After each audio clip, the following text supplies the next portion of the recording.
I get this question a lot, and people say, Alfonso, if you can go back to the beginning of your real estate career, what would you do differently? And I would, in my answer, it's always the same. If I could go back to the beginning, I would level up faster.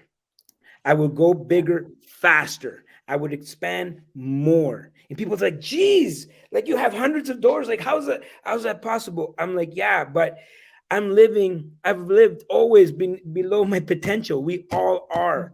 And Yeah. everyone's job that's watching this and whatever it is that you're doing, wholesaling, flipping, RTOs, SDUs, multifamily, whatever it is, just think bigger. Scare yourself a little bit. Problems are what? Problems are profits!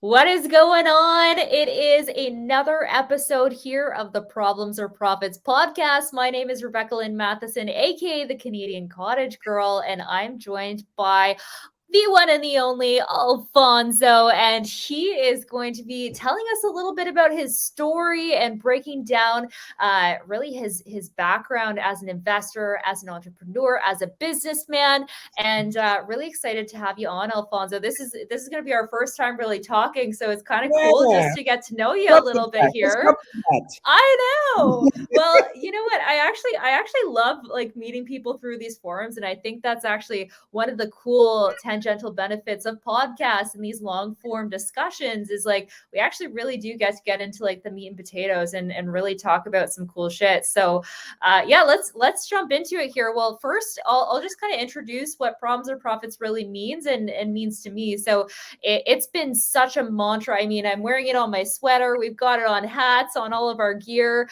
and it's the name of this podcast. And really, the meaning of problems or profits for me is more about overcoming obstacles, and it's really a mindset of two people can look at one situation very differently, and it's how you choose to go about every obstacle, every situation, every problem that comes in front of you.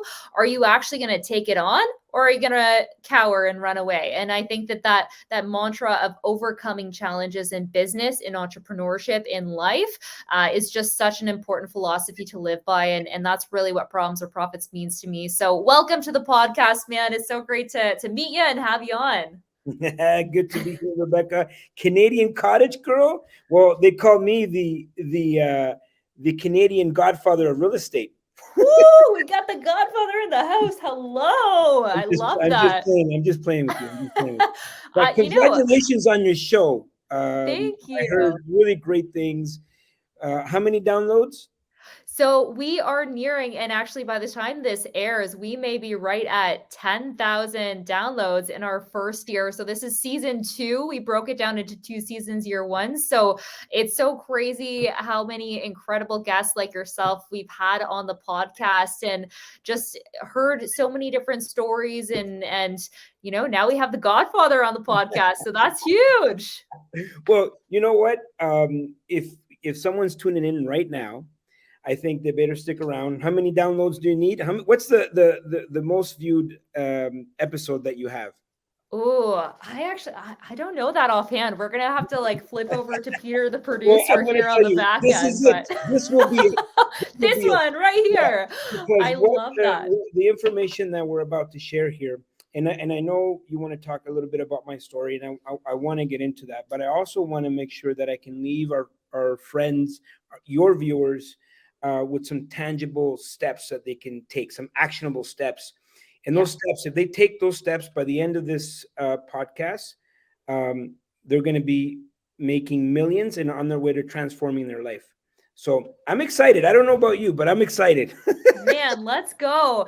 You're just gonna have to listen to this whole thing if you want to hear all of these steps. So It'll I be at guess you guys are gonna have the to end, stick with us. people say you're gonna drop nuggets. I'm saying I'm gonna in this podcast with Rebecca, I'm gonna drop bombs. You know what I mean? Like, Wow, I'm gonna the blow your people's Godfather mind. in the house. I've actually seen that on social. So you saying that, that's not wrong. I've seen some TikTok videos, man. You're killing it. No, Rebecca. At the end of the day, I'm a silly guy. I like to have fun. My daughter, 20, she's 26 now. I'll talk a little bit about her when we get into my story. But when she was like 9 or 10 years old, she said, "Dad, you're silly." She's like, "Don't change." Aw. So, she's 26 now, and I still haven't changed. I love that. I love that. Well, we'll get right into it here. We always ask these 3 warm-up questions, so maybe we'll change it up season 3. But like, let's see what your answers will be to these warm-up questions. So, first one here for you is, if you were to have $1 million and only 24 hours before it disappears, what would you do with that $1 million? If I had $1 million, well, I would say, like, where did this $1 million come from? You know what I mean? I don't think I would keep $1 million around. But if I had $1 million and I had 24 hours to spend it, right? It's like the show. I don't know if you heard that 30 with Richard Pryor, the movie with Richard Pryor. He only had Oh, like he got an inheritance of $30 million. yeah. Brewster's Millions, or Brewster's Millions, or something like that. I'm gonna And look it up. Richard Pryor movie. yeah, and he had about I don't know how long, but I think it was 30 days, $30 million, and or I don't even know the amount, but he had to spend all the money in order to inherit, all the wealth from this old oil tycoon that left him the money. Anyways, Right. I would love to say that I could buy a piece of real estate, or buy. It would be something. If at 24 hours it would disappear. And Rebecca, I have to tell you, that's a really interesting question, right? And Yeah, absolutely. and so having a small amount, it just kind of like it plays with your mind, because you want to say something really cool, like I'd buy some piece of real estate, but you couldn't do a transaction in 24 hours. Right. Yeah. It's So hard. that limits you.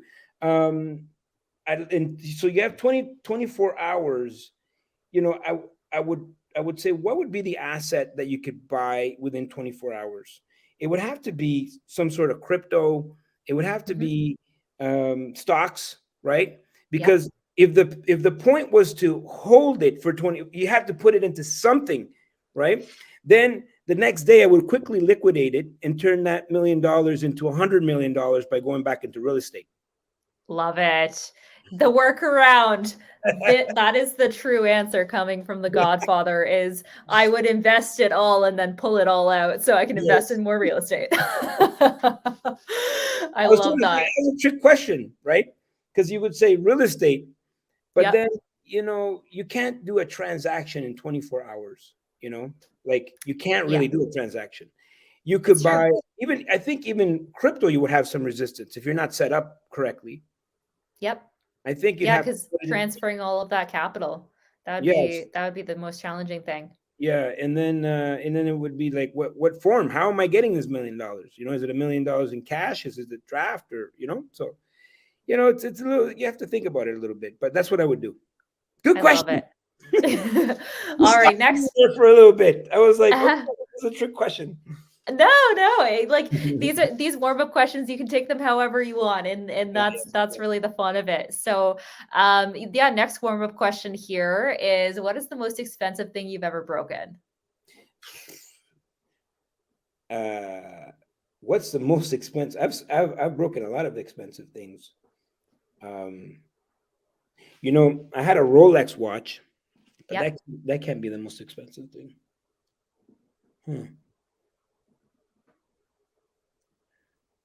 I mean, my house one of my properties went on fire, but I wasn't the cause of it. I mean, I wasn't the cause of it, so it's not like I broke it. The only thing that comes to mind is I had a Rolex watch that I wore really loose, and the jeweler told me, you should tighten it. It should be more. But I want it to be cool and wear it kind of loose, and the bracelet kind of bent, and to replace that I mean, it was like $30,000 just to replace the thing. That's the only thing that comes to mind. Other than vehicles, I mean, crash vehicles. I guess probably a vehicle, maybe a vehicle or whatnot. But that's I want to ask you a question. Where are you getting these questions? Like what is the significance of your questions? Yeah, so this was actually basically 3 questions that we came up with at the very beginning of starting this podcast. Yeah. So we've asked them to every single guest that have come on, and it's always so fun just to see how different people answer them. And we did episodes at the beginning of this season 2, where we were the guest on the podcast. So it's actually, thinking through those questions, Yeah. like there are Because your those mind- layers. because your mind goes to like moments, right? Yeah. Yeah. Like, and when you asked me that question, what's the most? I mean, I went to my childhood. You know, Okay. let's be Yeah. honest. I broke a lot of shit as a kid. You know what I mean? Like, there's always like I was always breaking stuff in the house. My mom was always, um, yelling at me for breaking stuff. But then you said the most expensive. So then I started to think about what would be the most expensive. So Absolutely. very interesting. You know what? I'll take my answer back, and I'll come back with. I try to do a renovation myself. Mm, That yeah. was 22 years ago, when I was just getting into real estate, and I thought I was Mr. HGTV, and I went to Home Depot and I got all the stuff, and I hired some people, and they were helping me out. And halfway through it, I discovered that that's not for me. I had to bring a contractor, and he said, "Geez, like everything you did here is wrong, Oh and no. it's not to code." And I mean, it was the worst renovation you could think of. That was my renovation, and I think it cost me probably another 50,000 to redo, uh, Wow. plus the 50K that I put into, about $100,000. I think that's probably, if I think of it, I could probably find more things, but I'll stick with How, that answer. how did the project end up turning out? Did you end up making a profit?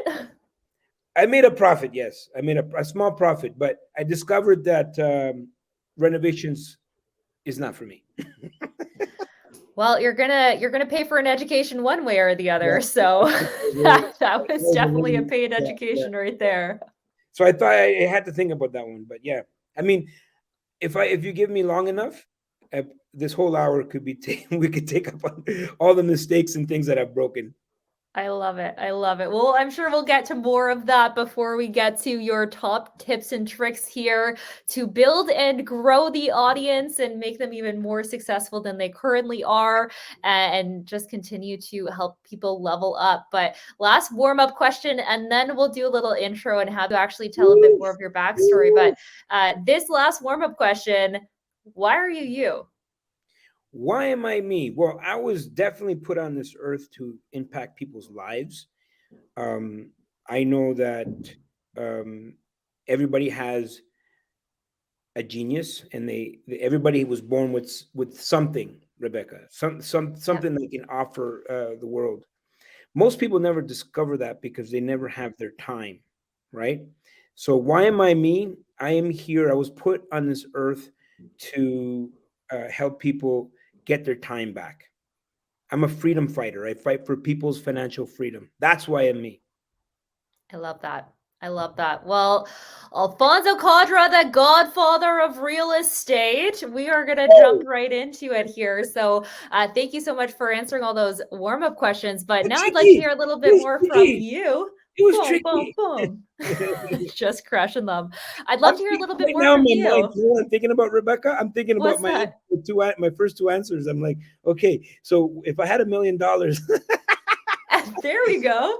will haunt me Do you tonight. do you want to change them at all? Do you want No, to it's change okay. them? It's all right. Ah. I'm just playing with you. I'm just I love playing. it. Well, man, I'd love to hear a bit more about your backstory. And as I said in the preface of this podcast, guys, for those of you listening, it's actually the first time Alfonso and I have gotten onto a call together to chat. So I'm just as curious as everyone else listening here to just get to know a little bit deeper beyond just what's on social media and just hear about you and your backstory and what kind of brought you into the business and a little bit of your come up. Yeah, so a little bit about me. I'm a refugee from El Salvador. I came here as a landing refugee back in the 80s when Central America and a lot of Latin American countries were at war. That's a lot of people from Latin America came during those times, 80s, between 77 to like late 90s, early 90s. And by the time I was 9, I was in 2 wars. So um, obviously, I'd missed a lot of opportunities from an education perspective. Um, Mhm. Back home, my grandparents had to keep me in hiding for over 3 years. At one point, my mom was she was a journalist, and she was writing all the truths about our corrupt government. And unfortunately, governments don't like that, and it came to a point where they illegally detained her and brought her to prison. And Oh, wow. there was worry that I would be kidnapped as well. So I was indoors for 3 years. I was not allowed to interact with other kids, not allowed going outside. Imagine 5 years old, you're not even allowed to go to a park, for example.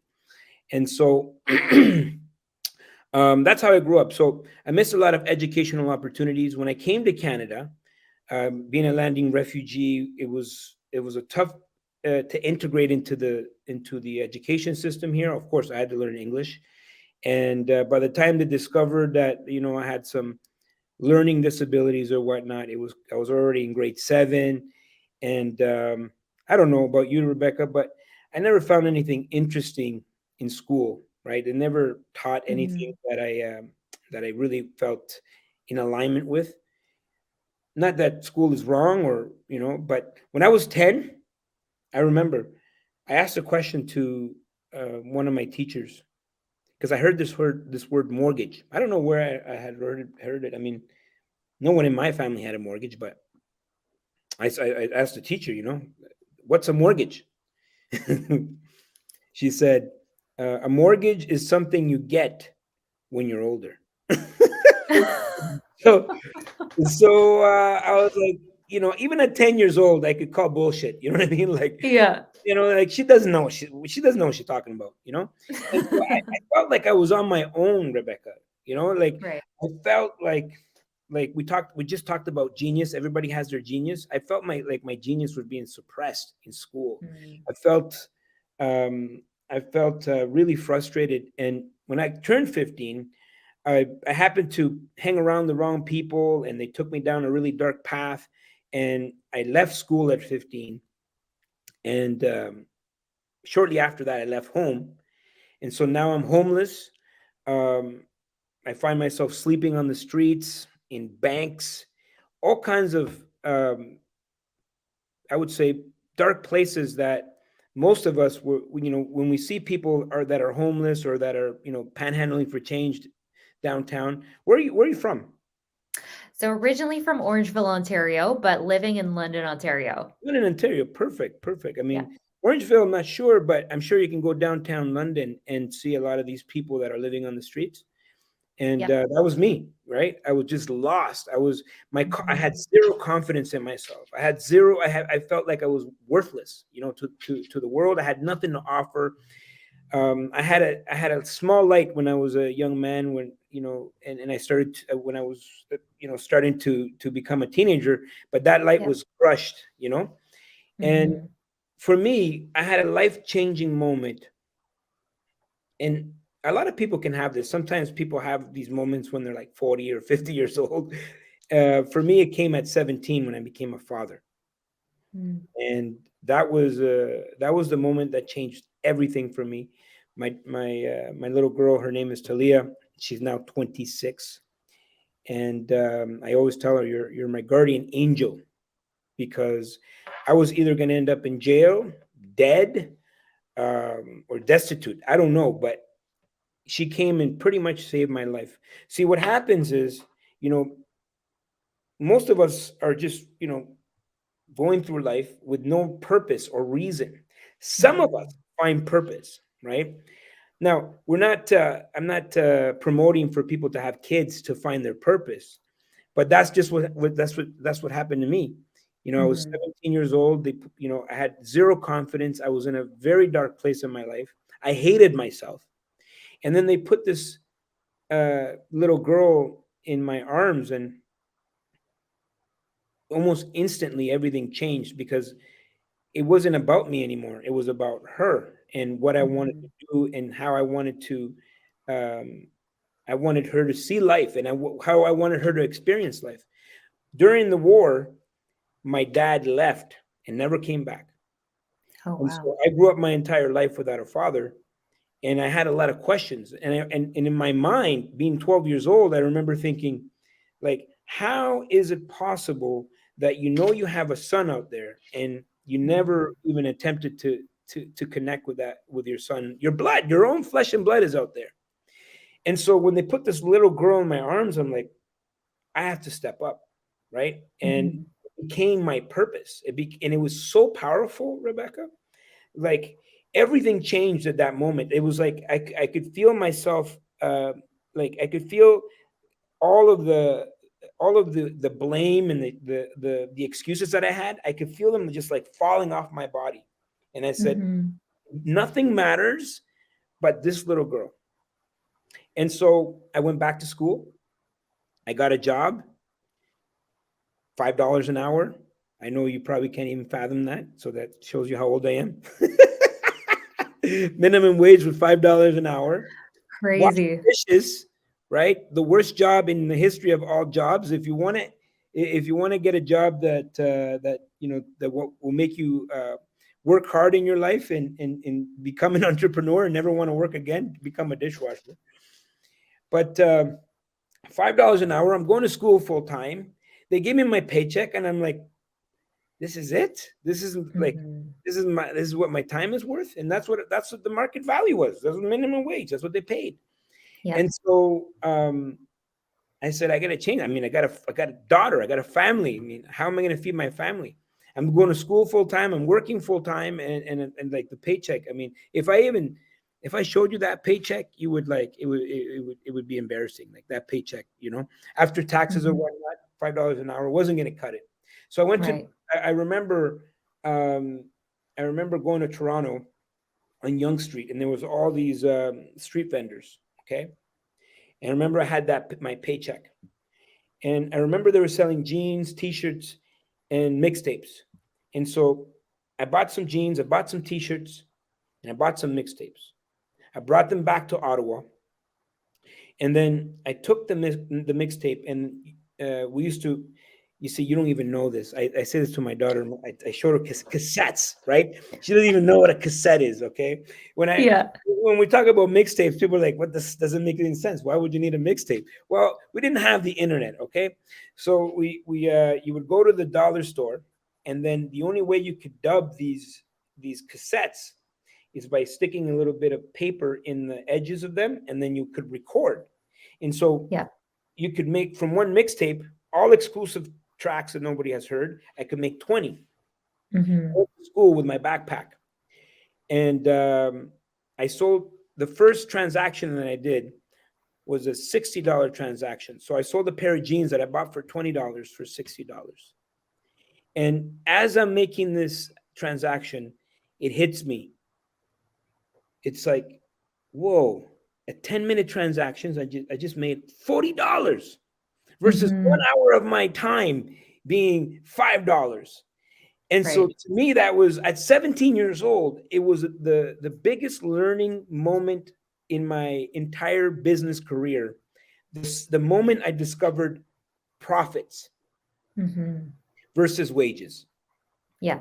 And so I knew then that I was going to pursue profits for the rest of my life. And so I left the job, and I became that kid with the backpack with always something to sell, right? Yeah, And you probably remember someone like that in your school. That was me. Okay. absolutely. I'm 19 years old, and my dream ever since I made $40, I said I'm going to open a physical location. Hmm. And everybody, you know how it is, Rebecca. When you have an idea, Oh everybody's yeah, going to be like, nah, it's not going to work. You don't have any yeah. business education, you have no background. But I'm like, this is going to work. And it was hip hop, right? And people are like, hip hop is just a fad.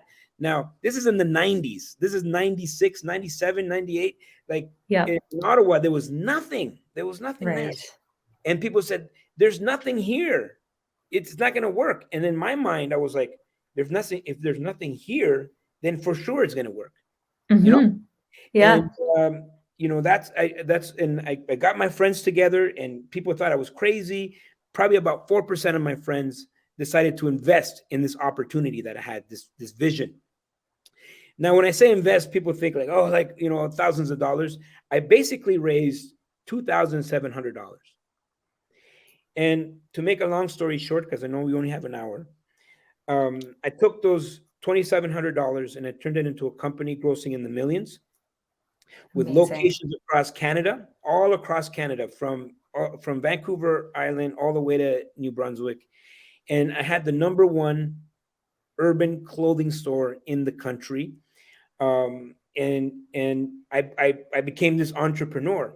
But here's the problem, right? Because that sounds great, right? The Hmm. problem is, in my household, there was never any talk about business. There was never any talk about financial literacy. There was never any talk about um, savings. There was never any talk about managing money, period. Right. Rebecca, I'm 21 years old. Now I've discovered this fountain of cash. What do Hmm. you think I did? Yep. I mean the writing's on the wall with that one. And the people that are watching and listening to this, whatever you imagine, that's probably what I did. And Yeah. so, I was spending the money because what I thought, because I'd never had any financial education, I thought that the point of success is to look successful, Right. right? And I was spending my money on really dumb shit. Pardon my language, but it was dumb stuff. Multiple Yeah. cars. You can imagine. Then came 9/11, and you were probably a baby during 9/11, or probably not even born. Which one? I do remember 9/11. How I old I were you? was so I would have been in public school, but I do remember distinctly like the feeling like walking home from school that day after hearing that news. And it's I think it's one of those days where everyone remembers where they were, what they were doing. It's Yeah. just such an impactful day for sure. What happened was, all flights were grounded. Hmm. Okay, my entire company was based on me getting goods from the U.S. Yep. The border was completely closed. All flights were grounded. People went into isolation. Okay. Yep. And they went into isolation, not because they're being forced to, in 2020, but because people were glued to CNN. Like Hmm. it was people couldn't stop watching. Right. And it turned into the Gulf War, and people's spending habits changed during Mm. that time. Yep. And I was not ready for a downturn in the economy. I was not ready for a contraction in the economy. Right. I thought business was always going to be like that, right? Right. And here is what I always tell people: anybody can win the lottery, but if your mindset doesn't change, nothing's going to change. And Hmm. so now I'm like I'm going downhill, right? And Yep. I'm going into debt. I have this massive company, but no money, right? More money going out than coming in. And now, 21 years old, $1 million in my bank account. 24 years old, negative. I'm negative $1 million, right? And I remember coming out of one of my stores, and I had this guy panhandling, and he's asking me for change. I'm like, geez, dude, you're worth more than I am, right? Like Right. he has nothing. I'm negative $1,000,000 here, you know? Yeah. And I went through a bit of a depression, because like I felt like I messed up. Yeah. And it's easy to lose. It's, when people are going to go through ups and downs. This is normal in life, right? Like, I mean, this is part of business, ups and downs. But I was really, really low. And what saved me was to remember why it started in the first place, right? So this is what I'll tell anybody. Like, when you hit the roadblocks, when you feel overwhelmed, when you feel like, the world is collapsing on you, remember why you started in the first place. And it was that little girl, Talia, right? Yeah. And I'd forgotten who I was. I'd forgotten like why I started. And then I started to think a little bit more. I'm like, you know what I really need? I need to learn how to manage a business, because, you know, I will never let this happen to my family ever again. Like, we were at the point of bankruptcy, right? Right. And I remember someone older that I had talked to had given me a book, right? And I just kind of was like, hey, yeah. Your life is good. You just throw this book, right? And actually, it was two books: Think and Grow Rich and Think and Grow Rich and Rich Dad Poor Dad. Yeah. Now, I had never read a book up until that point, but for whatever reason, that book called to me, and I picked it up, and I started reading, and I started to open up my mind. Then I picked up Rich Dad Poor Dad, and I'm like, oh my God, I get it, right? Yes. The first thing that I saw was the investor mindset and the consumer mindset. I was a consumer. Yeah. I was a consumer, right? And I said, I need to shift to becoming, I want to become an investor. I want to be an investor. And then I started to read multiple books. I was like obsessed, right? And I never read a book in my life. I went through my entire high school career. I'm the kind of guy that reads the back of the book and gets 52% on the test. What do I got to read the whole book for? But Yeah. these books called to me. These books called to me. And what I realized is that all the wealthiest people in the world have multiple streams of income. I said, geez, I just had this one stream. I'm vulnerable. It's just like someone that's sitting there, with a job. Someone sitting there with a job. If they don't do something else, if they don't create other streams, what about Yep. when that employer doesn't want to do business with you anymore, right? Yep.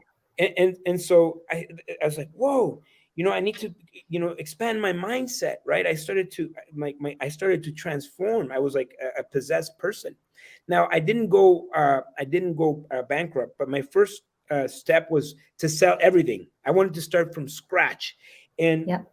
and then I went to rebuild my business, and I said, one thing that I'm discovering here is that not only do wealthy people have multiple streams of income, but they hold their wealth in real estate.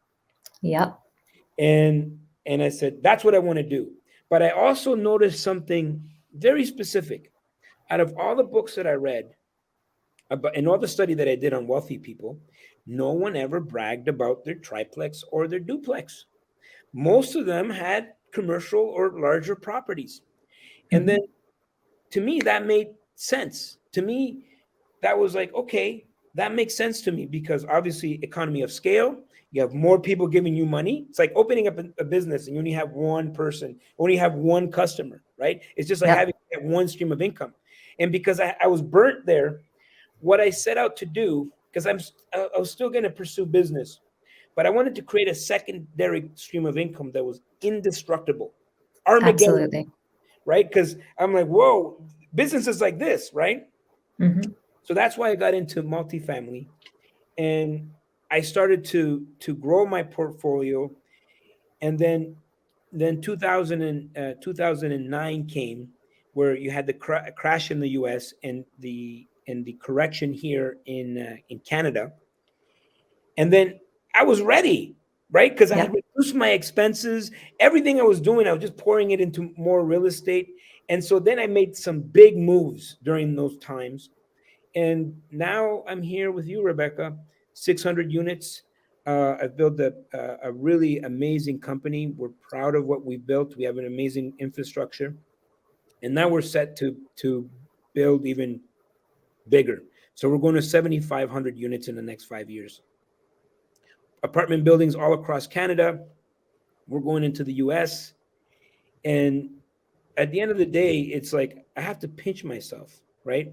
And you asked me a very specific question, like, who are you, right? Yeah. So I want to be that person that people can look at and say, it's possible because that guy did it, right? Yep. And people ask me all the time, 7,500 units? Dude, why do you even need that? And the truth is, Rebecca, I don't need it. I have enough wealth to be, I'm okay, I don't have to work. But you know what? I want to inspire people that anything is possible, right? And goals, like, what makes a good goal? Well, a good goal should excite you, it should scare you, it should be worthy of you. And that's what that represents for me. And then when I get there, I may have even larger goals, maybe $75,000. I don't know. But my life has always been expansion. Yeah. And that's the message. That's the message that we want to leave people with today. It's like, you can expand. You can go from, you talk about problems or profits. Like, I had a lot of problems. I had a lot of problems in my life. But all of those problems, I was able to expand my thinking, grow, learn from my mistakes, and turn them into massive profits. I love your story. So thank you for sharing that. I think that there are some really important things that I want to highlight here. Number one, you touched on your daughter being your why, and what really sparked all of this. It sounds like you've had that kind of entrepreneurial drive even from a young age, where you were flipping jeans and absolutely just diving right into that entrepreneurial drive. But it is actually really important. And you said you're not promoting everyone just go, have kids as motivation. But I think it is important that you find what that is for you. And if it is your kids, and what could be a bigger motivation than providing for your family, for your children. I think that is a fantastic motivation, right? It could be negative Uncle Billy Bob that told you you're never going to amount to anything, and it just has to be something that you can hold on to. Totally. And that's the gasoline, right? It's like a driving force. And then when it does get hard, you need to reach for that why. You got to reach for it again. And if it's not strong enough, you'll give up. That's why it has to be something significant and deep and specific for you. And you have to hold on to it. And you want to make sure it's strong enough, because it will get hard. Because that's the game, right? Yeah. But if it gets hard, then you have to remember why you started in the first place. And if that's significant and powerful enough for you, you'll keep going. I completely agree. And it has to like punch you in the stomach. Like it actually has to like gut you personally, and like get that deep, understand truly what your inspiration was. Was it the bully on the schoolyard that absolutely punched you down and you want to level up, or whatever that was that actually motivates and drives you? Like, it has to be that gut shot. And it's that FU fuel that you're just like, well, I'm going to become this person because I know that I fucking can. And I know that, like, as long as I just follow these things that call to me, that I will be successful. Like, it has to be a line that is just set out and you are going to succeed, but it's not easy. And that's why having that motivation, that why that comes deep from within is so important. Like, when you were talking about your daughter, like, it was giving me goosebumps because I could tell just like how true that is to you, and like how impactful like that has been in your deepest, darkest place. Like you just talked about walking down the street and having somebody who's at zero ask you for money and you were at negative a million. Like that is a gut shot. Like sitting in that moment, it's just like, holy shit, like I have negative $1 million right now. This Like guy's I can asking like for change. yeah, like I don't have I anything. still give him change, by the way. Right, absolutely. That's amazing. And that's that true like spirit of like I have negative nothing right now, but I'm still going to give to you because I know that it's going to help you be in a better place. So I really love those points that you had there, and I really wanted to highlight that. Another thing that you mentioned there is that spark, that moment of, oh my goodness, like this is what I need to be doing. And Rich Dad Poor Dad, I totally concur that that is a gateway drug into real estate investing. I remember the first time that I heard about that book, the first time that I read that book, and it absolutely was a spark for me as well, where just the visualization of these two lives that happen between Robert Kiyosaki's hypothetical dads. It's like my one actual dad is in this industry, and like, you know, this is the traditional path, this is just what you do just because this is what society tells you to do. And then like there's the entrepreneurial dad, his friend's dad, who is a business owner and just building and expanding and investing and growing. And I think that is so relatable on so many levels. And it's why I love these long form podcasts, because we're able to hear people like you, Alfonso, tell your story, because that is what people can hang on to. And like those gut shot type moments, it's like, well, if he can do it, I can do it. And like, I'm in this deep, dark place, or I have this going on. And it's so relatable. And to be able to give that back, I think is so important. I heard recently, it was actually on Tom Bilyeu's Impact Theory.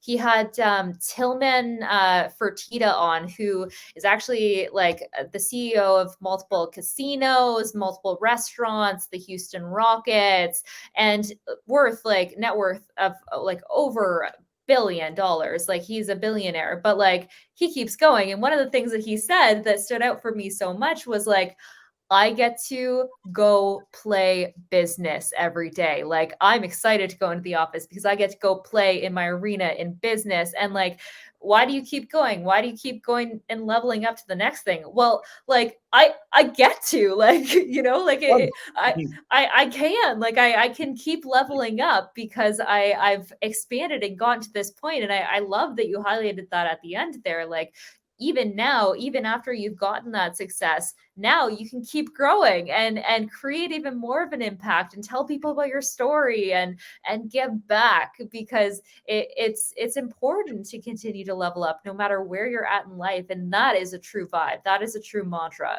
Well, if you're not growing, you're dying, right? It's like a plant. Absolutely. And Yeah. so you have to be in consistent expansion, and that's the way I've lived my life. There's certain things that scare me, you know, and that's fine. Like I'm still going to move forward. Um, I found peace through that, and, you know. So when I told you, when I was young, I had no confidence in myself. I didn't believe in myself. I didn't I didn't think I had anything valuable to offer the world. Yeah. And actually, I'll tell you a story. So I haven't really shared this story, but we're vibing. We're vibing, Rebecca. We're vibing. Absolutely. So you know, I lived in. So when I immigrated to Canada, I lived in Vancouver, Yeah. and my mom was teaching Spanish to some Canadian people, Mhm. and one of the ladies had a boyfriend, which he wasn't learning Spanish. And then I just would tag along with my mom. I was a 9-year-old kid. And so he saw this, like, you know, this 9-year-old kid could barely speak English. And he's like, oh, let's go play outside. Let's go play catch. So when so every time I would go there, I would go play catch with this guy. Right. And then they moved to Ottawa. And when my mom and I moved to Ottawa from Vancouver, I think I was 11 or 12 years old. We moved in with them, right? Yeah. And and then he showed me how to play hockey, and he showed me all these things. And now he broke up with this lady. My mom and I got our own place, and he just kept checking in on me. And it's not like he's part of a Big Brothers program or whatever. He just saw, okay, this young man um, doesn't have a father, right? So Right. he showed me how to play hockey, right? Or all the things that a father would do with their son. And he'd always check up on me. And you know, I got into my dark moments, and as I was coming out, and everybody can make a transformation, right? It's like Yeah. changing of seasons. And so when I was 17, my daughter was born, I was determined to change my life. But Yeah. you always have demons from the last season that are gonna come and try to, there's always gonna be whatever your life was before will come up in your new life, and you have to deal with it. And for me, it was a court case. I had a court case when I was 17. I got into some trouble. Now I'm headed to, now I have to go to court, right? Yeah. And so my mom was worried. And then he had called, his name is Peter. And just this guy, regular white guy, just helping this guy, right? It's not like he was doing it to get credentials or be, he just out of the goodness of his heart, he's like, I need to check up on this young man. So Yeah. he came to my house and he's like, you have this court case. Do you have a suit? And I said, for what? He said, well, if you're going to go to court, you have to show respect for the court if you want them to take it seriously. He Yeah. said, well, I said, I will never had a suit. And then he's like, okay, let's go. So he brought me to a secondhand store or whatever. And then I tried suits on, right? The first one that I tried on, Rebecca. And I'll tell you, I'm 17 years old. I have never, ever in my life put on a suit. Never, never in my life have I ever worn a suit in my life. Yeah. And so I walk out of the dressing room. I have this suit on. And then I look at myself for the very first time wearing this suit into the mirror. I look at myself. And for the very first time in my life, I saw potential. And I saw something in myself. It was like there's this image of this little cat looking into the mirror. They're looking at it's looking at a lion or Yes. I've seen that. That's what I saw. Love Like that. I saw my entire life, like what I would do, what I would become. Because what the truth is, we're all living way, way, way below our potential, Absolutely. and and I mean, Peter, he's still in my life today, right? And I Yeah. told him that you did that by you doing that one thing, you transformed me, right? And I started to gain confidence, Yeah. and I started to believe in myself. And that is expansion, right? The second you start contracting, you're dying. If you're not growing, you're dying. And a lot of the times it just takes, you just have to take little steps to get uncomfortable.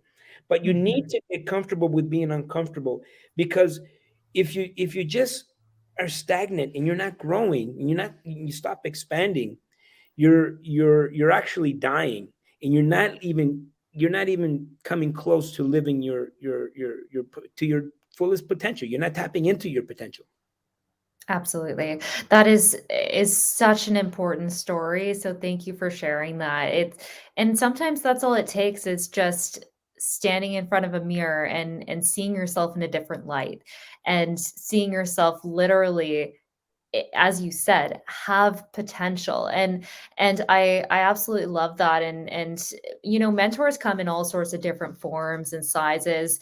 And you can't just like DM someone one day and be like, hey, be my mentor. Like, maybe that works, but like most of the time And, you have to add value to the other person, or and you may sometimes never people. see it, because like you Yeah. didn't see the effects of that moment till years later, right? Absolutely. And it's not like he was doing it just to get the accolades or get a certificate that he did this great Mhm. thing. He's just a good man, right? Yeah. And I live my life like that, right? I want to add value to people's lives. Maybe something we said in this podcast that we did here, it could be the catalyst for someone to do great things with their life, you see. And Absolutely. so you don't know the effects, you don't know the outcomes of what you're doing, but you just got to show up every day and share and implant the seeds. And at some point it may or may you may not have a harvest. I love that. I love that so much, Alfonso. Thank you so much for sharing that. And we're getting close to time here, but is there any kind of golden nuggets or bombs, as you said, that you want to drop here to I'm close going to out? give you the biggest bomb, I right? love it. I'm going to give you the biggest, because I get this question a lot, and people say, Alfonso, if you can go back to the beginning of your real estate career, what would you do differently? And my answer is always the same. If I could go back to the beginning, I would level up faster. I would go bigger faster. I would expand more. And people's like, geez, like you have hundreds of doors. Like, how's that possible? I'm like, yeah, but I've lived always been below my potential. We all are. Mhm. And Yeah. everyone's job that's watching this and whatever it is that you're doing, wholesaling, flipping, RTOs, SDUs, multifamily, whatever it is, just think bigger. Scare Mhm. yourself a little bit and set goals, start creating your life. Now, I chose multifamily, but like Elon Musk is going to Mars, right? Yeah. Mark Zuckerberg is creating the metaverse. We don't even know what that means, but it's like should be awesome. I don't know, but like just think big. It's free. Absolutely. I want to give who's ever watching this right now, I want to give them the permission to dream. I want to give them that permission to take action and level up. It's okay. It's okay to think big. It's okay to do things on a bigger scale. And the only person that could stop you is yourself. Yeah. Yeah, that is so important, Alfonso. Thank you so much for coming on the Problems or Profits Woo! podcast. That was a killer episode with the Godfather himself. And where can people find you? Where Hey, where can they follow Google along? me. Where can they I'm on reach all out? platforms, as you said. TikTok, Snapchat, whatever. I try to keep everything. I allow people into my life because I want people to know that I'm a real person. I have two daughters, and you know what? I sometimes some of my videos on YouTube are just hanging out with my daughters, and or my family. And so, you know what? Subscribe to my YouTube channel. It's Alfonso Cuadra. You can find me, and I share things about real estate, personal development, growth, everything. Whatever. If people find me interesting in any way, reach out. I love that. Well, guys, thank you so much for tuning into another episode of the Problems or Profits podcast. We had a killer bomb dropping episode with the Godfather, Alfonso Cuadra, today. And guys, make sure you subscribe, share this, and download our episodes. We're across all platforms here, and keep following along with the Problems or Profits podcast, as well as give Alfonso some love on his YouTube. Subscribe to his channel, follow him across all the social media platforms. And Alfonso, again, thank you so much for coming on. This was such a great chat, and I appreciate you, and really look forward to seeing what more you produce in this lifetime. Hey, Rebecca, this was fun.